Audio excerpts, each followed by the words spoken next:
You are now listening to The Empowered Woman, Conversations by Becoming Her Magazine, where we amplify women's voices one story at a time.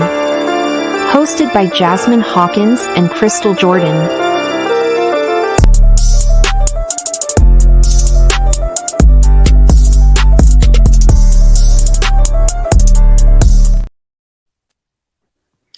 Hi, you guys. It's your host, Crystal Jordan. And I'm Jasmine Hawkins. And you're listening to the Empowered Woman Conversations by Becoming Her Magazine. And her listeners, we're so excited. We're about to interview Dr. Ali. And let's get right into it. Jasmine, kick it off. So, can you please tell us your story?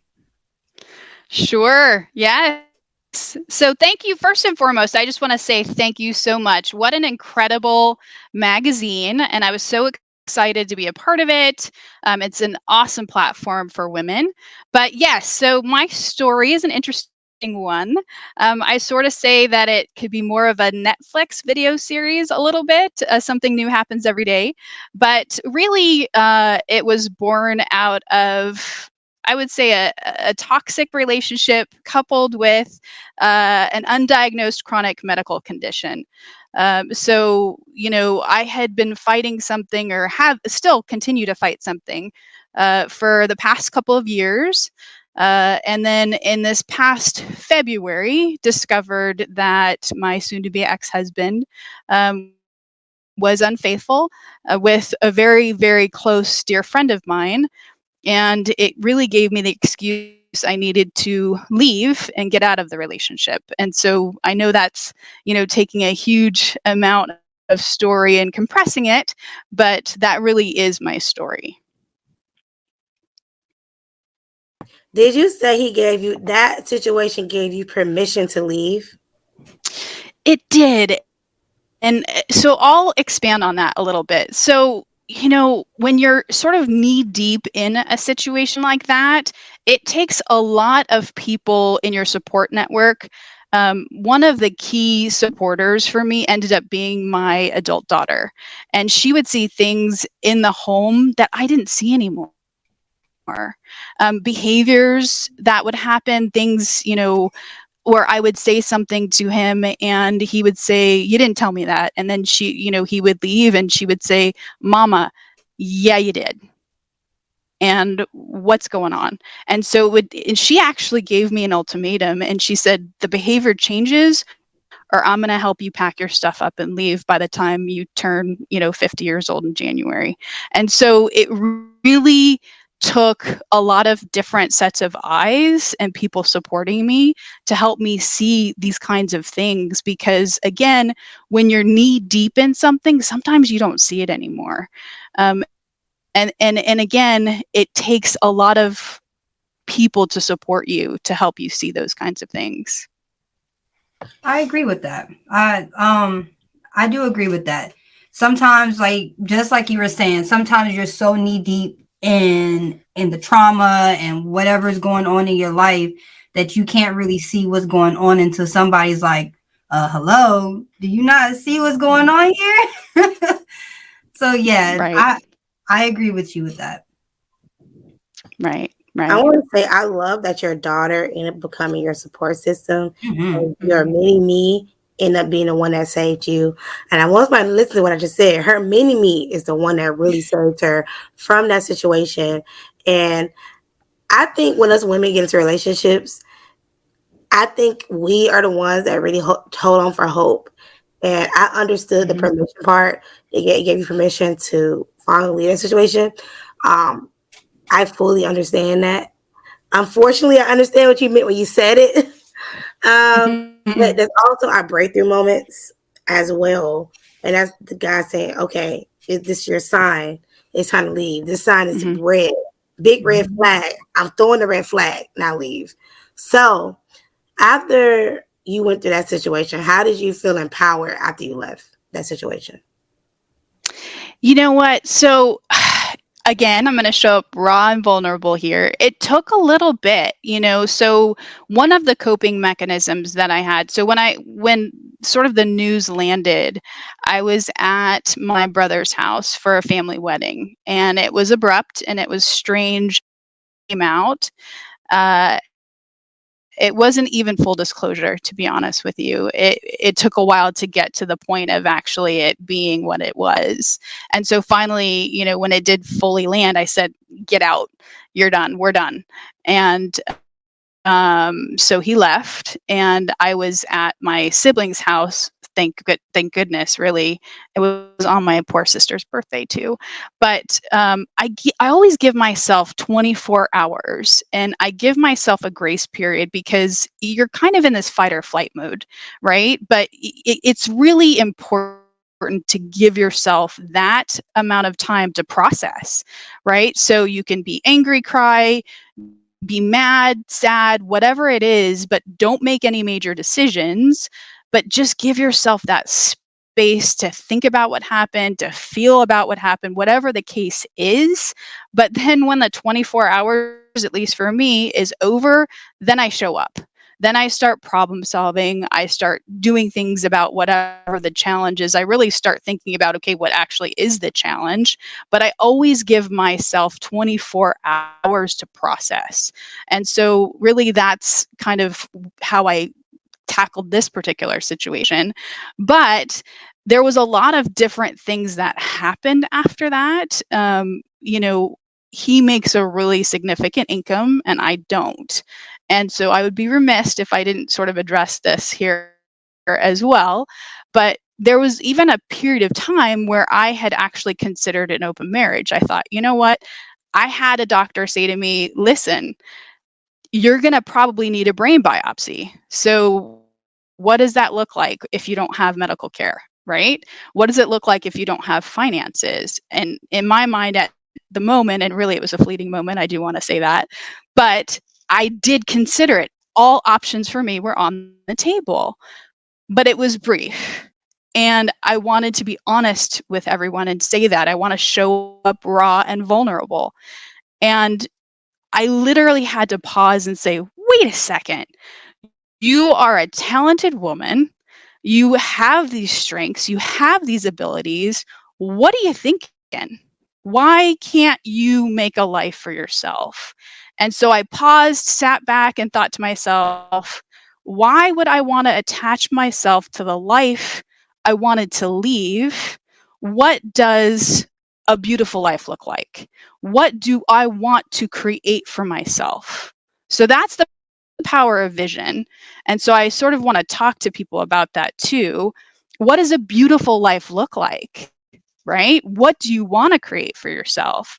And that's really what sort of got me out of everything is I thought, wait a second, I'd been following him around for 25 years, living his dreams out. Now I can live the life of my dreams. What does that look like? Holy cow, that's awesome, right? And so I started to think, yes. And so no longer did I think about keeping myself attached there. I thought, let me just show up now. I'd been showing up so small, let me show up big, and now I get to live the life of my dreams. And that was sort of the thought process. But I had to go through a lot of different iterations to get there. But really it sort of was the power of vision and what my beautiful life looked like. I love how you said the word. This is my word of the year, by the way. Grace. Giving yourself grace. And it's funny because this year I operate in a lot of grace. I give people grace for a lot of situations. I don't give people after I give you a lot of grace, then I give you a responsibility of treating me with respect. But beyond that, I love when you said that because giving ourselves grace is so important, and not in just becoming her, but in life, us as people, we beat on ourselves more than anybody else. We say, "Oh my God, I look a mess in this picture. Oh my God, this could have been better. This could have been better." And everybody else see the perfection and we see the imperfections. So that's where the word grace come in at. And a lot of people don't, and as I've been writing this magazine or just doing like other things in life, I realize a lot of people don't give themselves grace. They self-sabotage and they talk negative to themselves, and unfortunately, some people don't realize they do it because it's so embedded in their life and their mindset that the word grace, when they hear it, it's just a word and it's not an action. That's what I had to add to what you said. But I also wanted to add on to the vision part. That you have to envision what your life is going to look like, right? That's what you had stated. And a lot of people, like, I guess it's more of like a fear factor, right? Like to be able to leave a relationship, like you don't really know what the outcome is going to be. So you have to have faith. You know, you have to be like, all right, this is what I want my life to look like, and this is what it's going to be, and I'm going to strive to get there. And some people just don't do that, and it's really sad, because it's like you would rather make a couple mistakes but end up being in a much better position, or staying and being miserable, you know. And like, you just have to make that tough choice and just to push through, like, all right, I'm going to do what is needed so that I can find happiness at the end. Right. Absolutely. And it's a tough decision for a lot of people, right? And it absolutely was for me. And the divorce process isn't any easier either, right? So I want to right. So I want to make sure women, and that's my desire to eventually have a nonprofit, right? To make sure women are prepared for the whole thing, because when you leave, that's one thing, but going through the process is an entirely different thing as well, right? And so that's the whole desire, to make sure that they are supported holistically, right? So what are like some tips that, I know that we're kind of deterring away from the questions, but like, what Sure. are some tips or some strategies or something that you could put out there for our listeners to help them make that tough choice? So often what comes up are things like limiting beliefs, right? So that's something that we just sort of alluded to. Limiting beliefs, in my opinion, are what other people have told us we are, right? And so it's about believing in yourself, believing that you can do it. And one of the ways to get around that is by journaling, right? And so I call it a gratitude and reflection journal.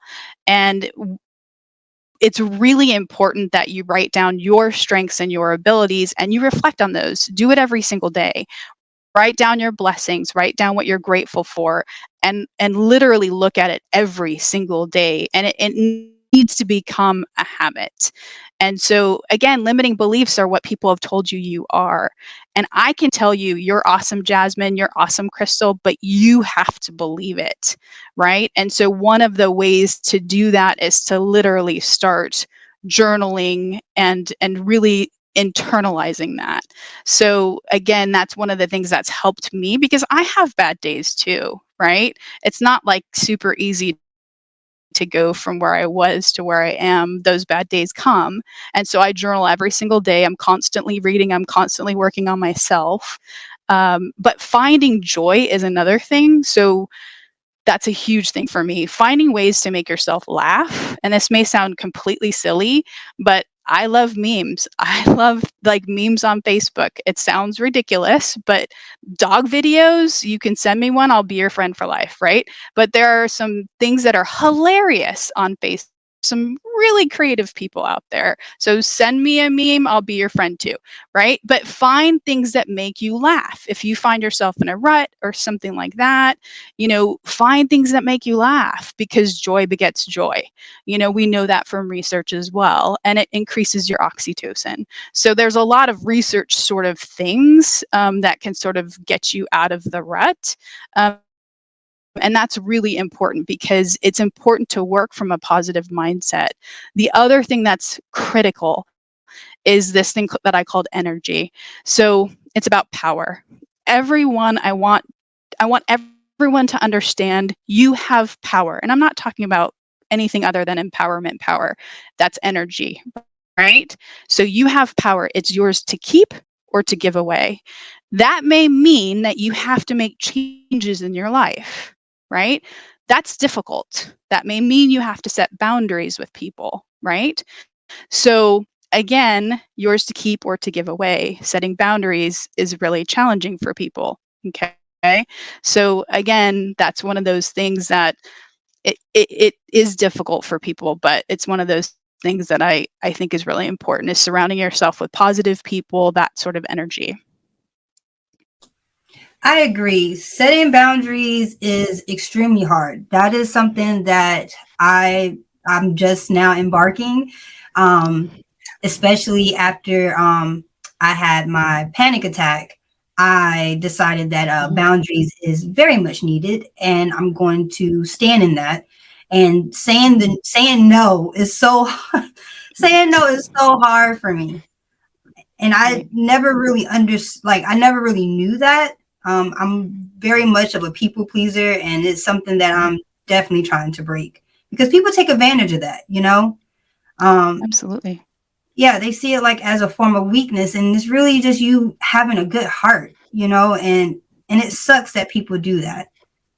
So yeah, Right. definitely stand in your boundaries. Do not let people overstep your boundaries. Absolutely. But Um, Jasmine, that's easier said than done. I know. I'm Part. struggling with it now.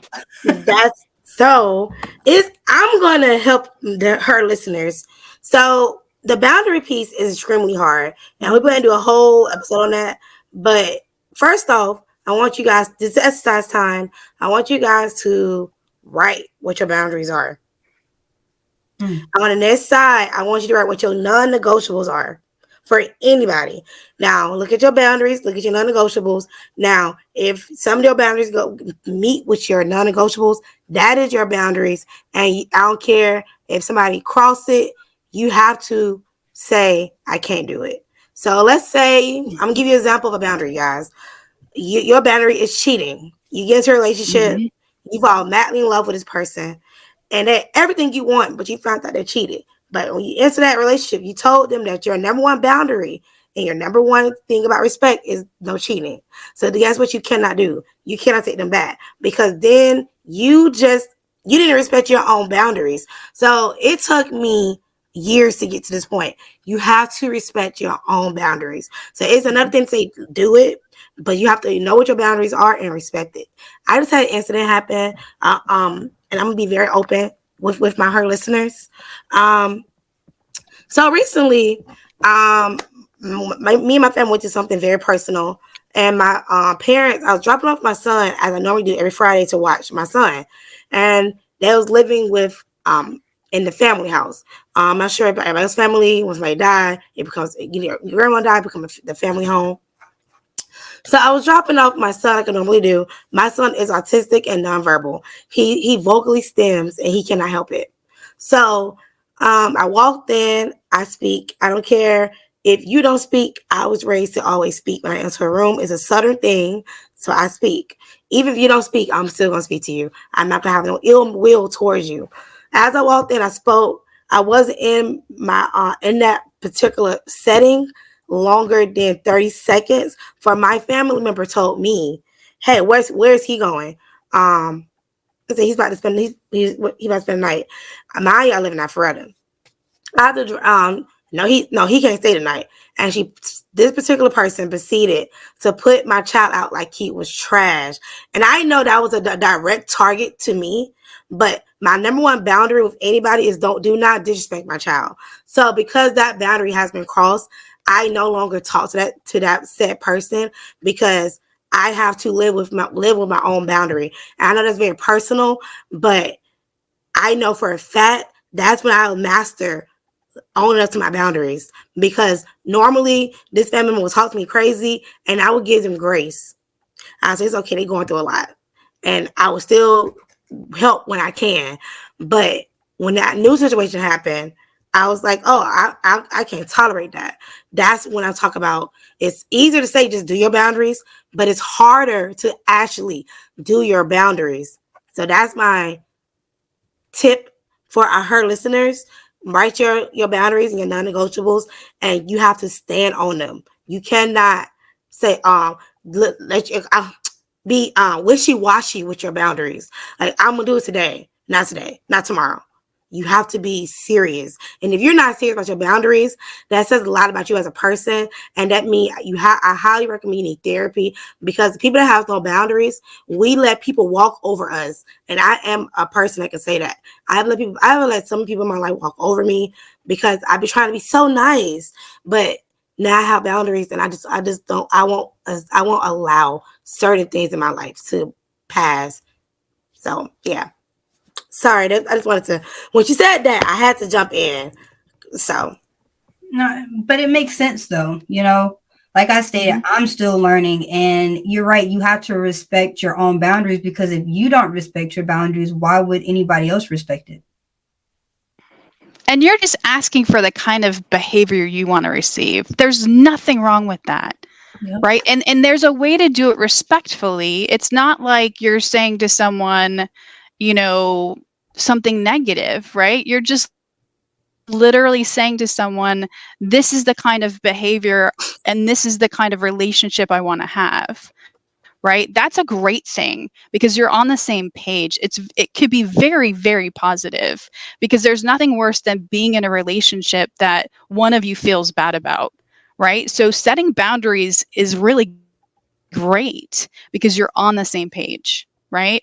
And it's interesting because through the sort of, I'm going to call it the devolution of my relationship, I've had to do this with some adult kids, and it's really, really, really difficult. But there's a bigger understanding, right, of what should be and what isn't anymore, right? And the kind of relationships that we're going to have moving forward. oh my God, Allie, yes, I'm very big on the type of relationships I want in my life currently, and I'm telling you, it's hard to operate in boundaries when you don't respect them yourself. Okay, so can you share, Allie, with us the turning point in your life when you decided to transform and pursue a path of empowerment? What led you to take that leap and embark on your journey of personal growth and self-discovery? I mean, I think we sort of touched on this before, but I think it was really, that part where I was sort of really debating all those different options for myself, right? In terms of which path I was going to take. And then I decided, this power of vision, what my beautiful life was going to look like, right? Because I had sort of put myself in the back burner and put for me. And now it was my turn to show up in the world and what that looked like. And so if I wanted to live the life of my dreams, what did the life of my dreams look like? And so it was really the power of vision. I think that changed everything for me. And so I really relied on that primarily. You are so right. We did we did touch on that. Okay, so let's move on to the third question. How did you find the strength and resilience to overcome these obstacles and emerge as a stronger version of yourself while also dealing with an undiagnosed chronic medical condition with an unsupportive husband? So I never gave up hope, right? So hope is a huge thing for me. And it's something that goes back to my mom. My mom and I were best friends. She passed away from pancreatic cancer in 2012. And she always had this mantra, where there's life, there's hope. And up until the very day she passed, she believed that. It was the very first tattoo I ever got. And it was January 13th of this year. I had it tattooed on my wrist because there were really some days I couldn't get out of bed. And my feet didn't work, my hands didn't work, and I literally had to will myself just to get out of bed. And I thought, if she could do it, I can do it. And so when my daughter and I and T got a tattoo this year, and I knew I was going to have hope tattooed on my wrist, every single day I managed to get out of bed regardless of what body part didn't work. But I never gave up hope. And that was it for me. It just became this mantra. So that was really kind of the key for me. Jazzy, you had anything to add to what Allie just said? That's, well, the willing yourself, right? That's something, when I was really, really sick last year, that is something that I had to learn, that I had to will myself. I'm always so relaxed and everything like that. But I was sick from the top of the year to the end of the year. And I really thought that I wasn't going to be here anymore. And I agree with you. You have to have hope that you're going to make it through whatever this thing is. I'm going to make it through. I'm not going to let this take over me, because I feel like if you lose that hope, then you're basically signing up for the inevitable. And that's, I have a long life to live. Me and God, we had a conversation when I was younger that I'm going to see my great grands and so on and so forth. And so I have to put the work in. I have to have faith. I have to have that hope. I have to will myself. And I will myself to feeling better by the grace of God. And so thank you for telling our listeners, her listeners, that you have to keep hope. So yeah, thank you. Crystal? Keeping hope is, keeping hope alive when you need it is hard. Because sometimes you feel undefeated. Sometimes you don't have to be going through, her listeners, you don't have to be going through like health scares as I too went through, Jasmine and Allie went through. But you can just be going through life and you feel hopeless, and you can just be battling depression, like I already mentioned in the previous episode. The word hope is hard to see when you're in the midst of your story. Sometimes it's very hard to feel like, okay, I'm gonna be okay. But I want you guys to pray about it and find your scripture that resonate with what you're going through. In the Bible, it's something for every season. And you just have to find that scripture or find a way or talk to God. I always tell people, God is my homie. God, the homie be listening. My friend. So when you think about the word hope and you feel like you don't have hope, because I've been there before, I recommend just laying in that feeling and feeling those emotions. And once you feel those emotions, talk to God about it. Because sometimes you can't tell everybody what you're going through. Because I agree. You can't, like sometimes you can't tell the world what is going on with you. Sometimes you have to sit in silence. Like Crystal was saying, feel all of those emotions. Journal. Go to your Bible. Pray. Those things will truly help, instead of, always telling the next person what you're going through, because you don't really know. That person could be wishing bad on you. You know right. What I was going to say. Yeah, I had it happen. You don't know. Everybody's intentions are not good. Some people's intentions are very negative, and everybody, unfortunately, cannot pray for you because you don't know the prayers they're praying for you. Like when people say they're praying for me, I'm praying that they're praying positivity in my life and praying for me to win. You don't know somebody praying for your downfall. Now, that is a real thing. Unfortunately, I have experienced it. I have saw it. And it was by somebody who's extremely close to me. So you have to be careful who you talk to about your problems. Everybody's not meant for that. That's why I said lay in your emotions, feel that emotion, and then talk to God about it. And if you're not a believer, journal and then go back and read it again. Back in the day, we had something called a diary. Right. I know it's on my age, but my diary was my best friend. Even my adulthood, when I was going through my pregnancy, and I was like really battling depression and everything, I'm not gonna say journal because that's not what I called it. I wrote in my diary. I wrote my emotions. I wrote, today I felt sad because, and it helped me. So yeah. Okay, so the next question is, could you provide some examples of how you applied the practice of reframing to shift your perspective and create positive change in your life? And how did this mindset shift impact your overall well-being and decision-making process? Sure.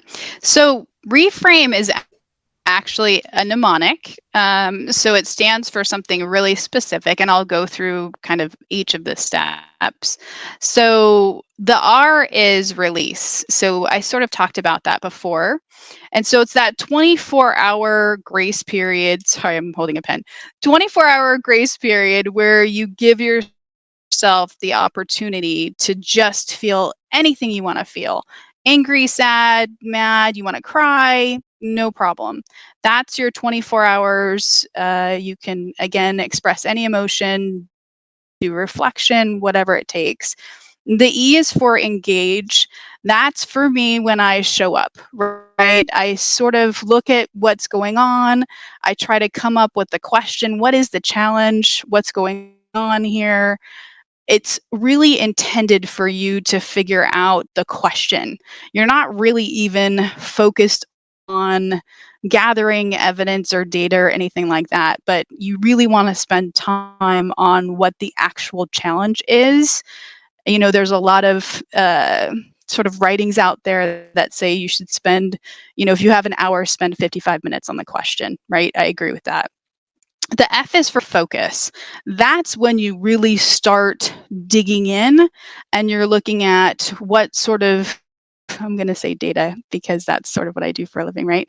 But you want to look at what information you need to solve the challenge, right? To solve the question you have up there, up above, right? So again, you're sort of looking at, you know, where can you get this information from? What sources are credible? How can you triangulate them, right? Are they credible? That kind of thing. And then rise. This is a big one because there's a lot of things that happen during the reframe process, especially if it's traumatic, if it's sudden. But rising means that you're going to be pulled back. You're going to be kind of put off kilter. So what happens during the journey is you're going to be sort of, you know, jiggled off your center. So this is where you do your gratitude and reflection journal, right? So you need to make sure that you kind of get stuff together.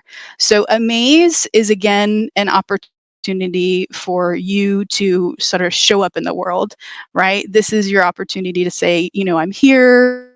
I got through this process. I'm courageous. And then moxie. Again, it's your opportunity to really lean in and show the world you're happy. My belief is that you can choose any emotion that you have. There's sort of evidence to say that negative thoughts attract other negative thoughts within, I think it's 10 or 12 seconds. So why not choose the positive ones? And if you choose happy, other people really are attracted to that. So why not choose happy, which is really contagious for other people? So again, that's the moxie part. And then we did talk about energy, which is the E. So again, this is the place where you set boundaries. So I'm a positive person. I have a positive mindset. And again, boundaries just means that you want to, or energy just means that it's your power. You choose to keep it or to give it away. So who do you want in your life? Who gives you energy? Who makes you feel good? Who supports you? And who might you want to set boundaries with? So that's the E part. So hopefully that's helpful. It was very helpful. Thank you for sharing that. Of course.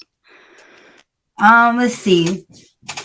And okay, so living the life of your dreams is remarkable achievement, right?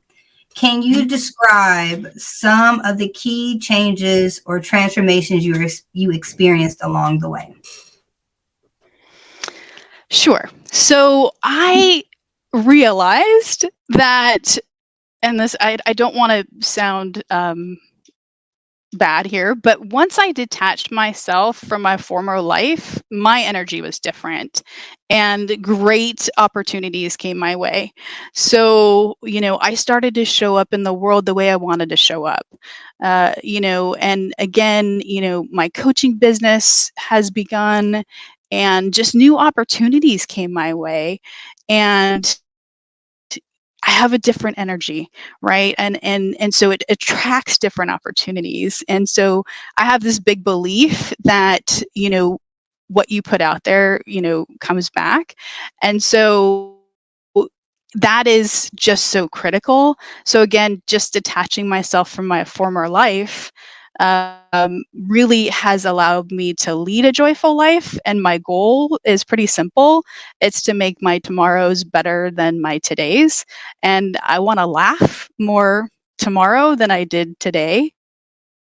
And so I seek things out that make me laugh, as I sort of mentioned before. So, that's sort of what I'm doing now.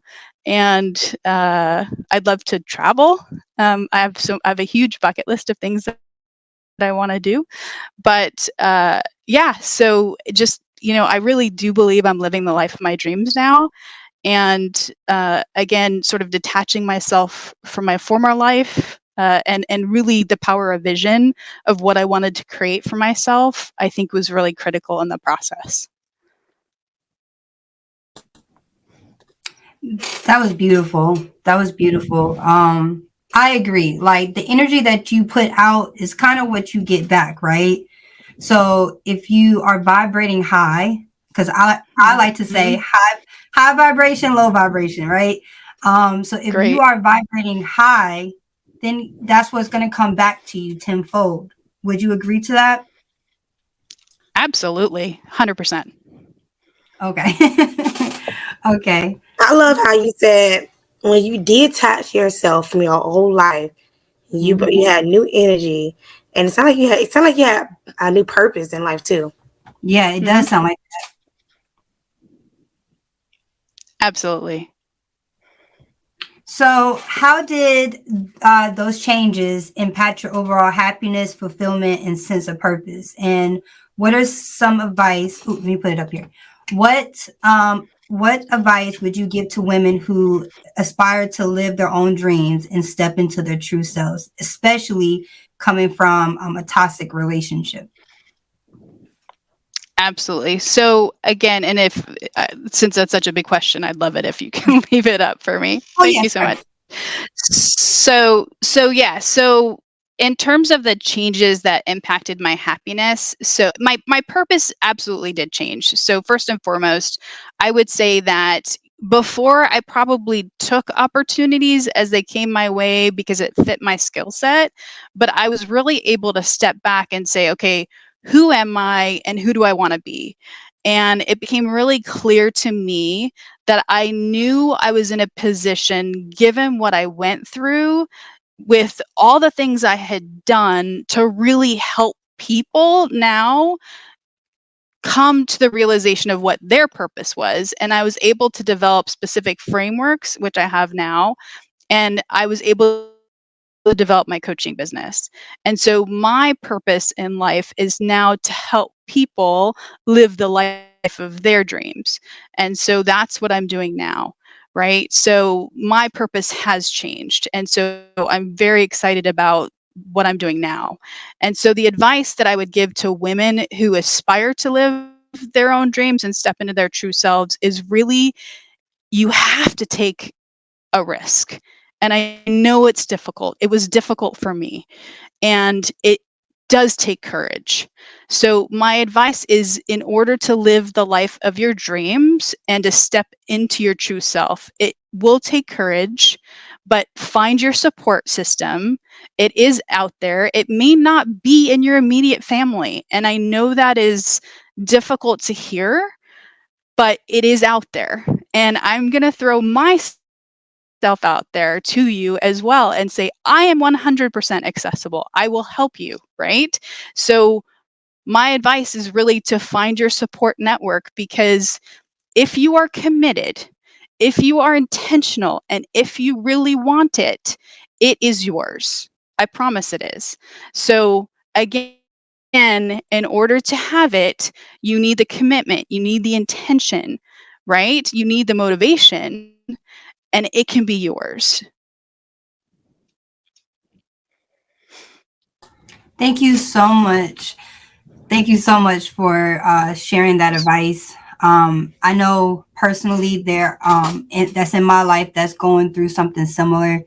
And I feel like sometimes when we express ourselves and we try to get them to see what's going on, it's kind of like hitting a wall. So what kind of advice would you give for that, especially with somebody who's in a very toxic relationship and they want to keep trying to push through, but it's hurting them in the end?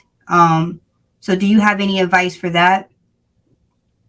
Sure. So if your advice isn't getting through to someone that you're close to, they may have to hear it from somebody else.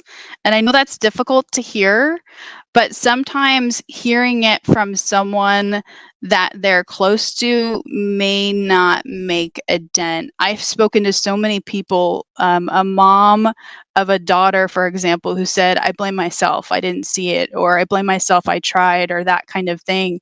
And sometimes it takes hearing it from somebody else. I don't know why that is, but sometimes that's what it takes. So, I don't want to say intervention, but it may take someone else to make that sort of transition for that person cognitively. Again, like you can do it with love, but for some reason, sometimes when people we love say something, it doesn't land, but it may land differently from somebody else. I want to say getting support from your family and sometimes your friends is probably harder versus a stranger. That's even in business. Strangers will support you more than your family. So I want you guys to use Allie. If you guys feel like you don't have no Please, support, if you feel like you have no truly. support or anything, please contact her. Reach out. The information will be in the show notes. Allie, how can her listeners find you and like reach out to you? And then also, if you have a cost, like what are your do you have? What are your fees? That's what I'm trying to say. What are your fees? So really, I always do a free meeting. So someone can always contact me and I'll meet with free, like one-on-one, first of all, because I don't take everybody because a coach and a client have to really connect in order to work together. And so I want to make sure that there is that connection first. And so there's always a first meeting that I do as a complimentary meeting because I want to understand where they're at and where they want to go and all of that. And I don't take all clients. So that's first and foremost. So there's always a complimentary first meeting. That's number one. But number two, people can always reach me via Alexandra at McDermottLeadership.com. And I'm also really heavily on LinkedIn, and they can also connect to me there. I think those are the two best ways to reach me. Well, thank you for saying that. Sorry, it took me a little minute to get to my audio, but thank you for saying that. I appreciate it because you don't know who may need you. So sometimes strangers are the best people that can support you and see your vision or just be there for you. And I agree, even in therapy, everybody not must be a therapist because you have to mesh and make sure that's a great fit for you and your family, your needs. I agree with that because I've had to fire a couple of therapists because it was just not a good fit. And it was actually doing more damage than it was helping. Right. So, but thank you so much, Allie, for joining us. It was truly amazing to hear your story. We appreciate all the advice that you've given us and our listeners. Right. And Crystal, did you have anything else? No, her listeners, if you like this episode, please don't forget to like, share, comment, rate us, please. And then also support our community by supporting Allie. Her information will be in the show notes. But I'm your host, Crystal Jordan. And I'm Jasmine Hawkins. I hope you enjoy this episode. Bye. Bye.